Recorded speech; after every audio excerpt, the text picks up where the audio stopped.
Tom Amoss going to be having a busy weekend, that's for sure, joining us on the Players Show and sending out to in the Breeders' Cup. But news just recently, we found out that Lone Sailor will be pointing towards the Breeders' Cup Classic. Tom, give us some insight as to what made you make this decision.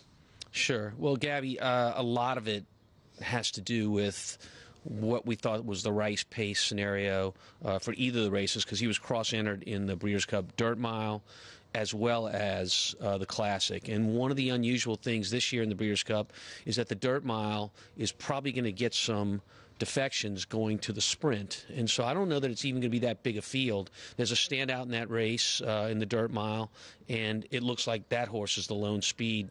So when you're a come from behinder like we are, that's going to be tough to overcome. In the Classic itself, again, a little bit of an anomaly. It's going to be an overfilled field this year, which is a surprise.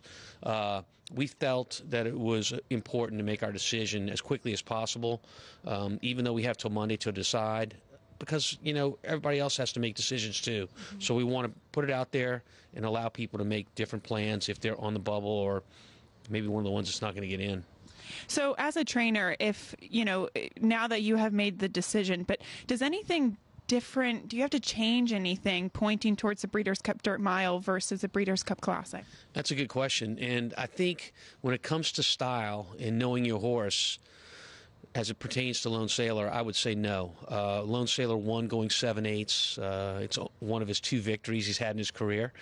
So I think we know what he is. He likes to lay back and make a run, whether it be the one-turn mile here at Churchill, which, of course, the Dirt Mile is, or the 1.25 mile race, which he's done once before in the Kentucky Derby. And he had a difficult trip that day. He came from behind and got through along the rail and to the half-mile pole, was doing really well, and then he got clogged up and was sent back all the way to last and had to restart again. So it's going to be a lot about, you know, trip and what happens with Lone Sailor.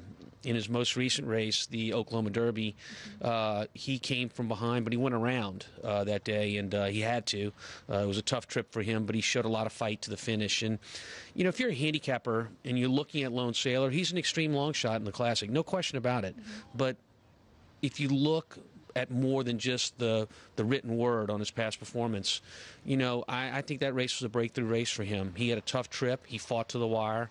He learned how to compete that day, in my opinion.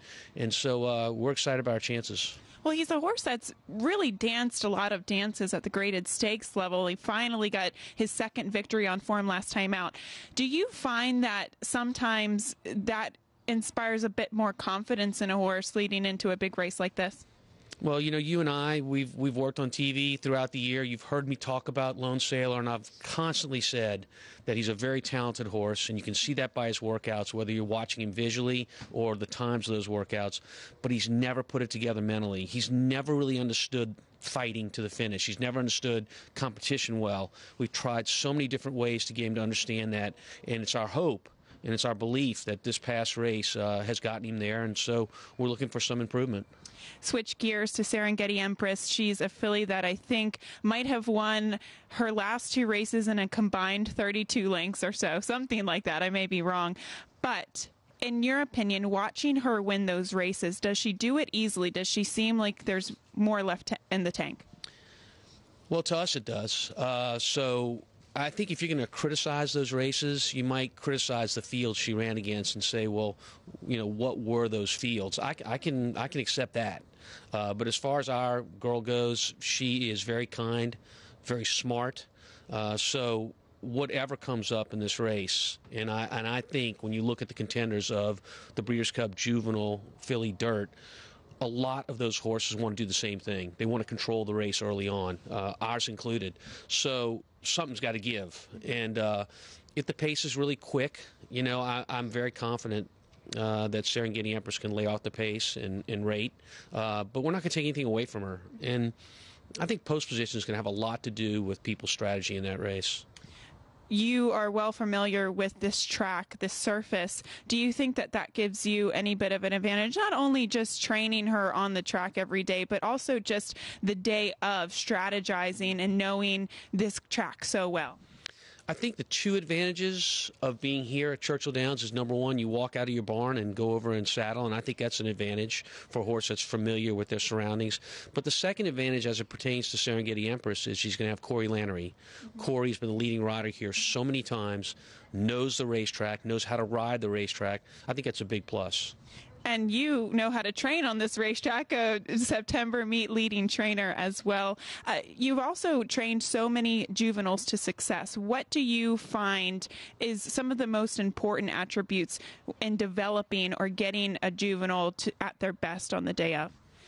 Well, a lot of it has to do with the mental capacity, how well they handle different things and being settled for the race. That would be true of any horse, but certainly as you're developing a young horse, very, very true. And I've got a great deal of confidence in Serengeti Empress that she's going to be just fine on Breeders' Cup Day. And, of course, inherent talent. If you got the talent, you got the talent. Absolutely. Well, thank you so much for taking the time to join us here this morning, Tom. Thank you, Gabby. All right, back to you, Caton.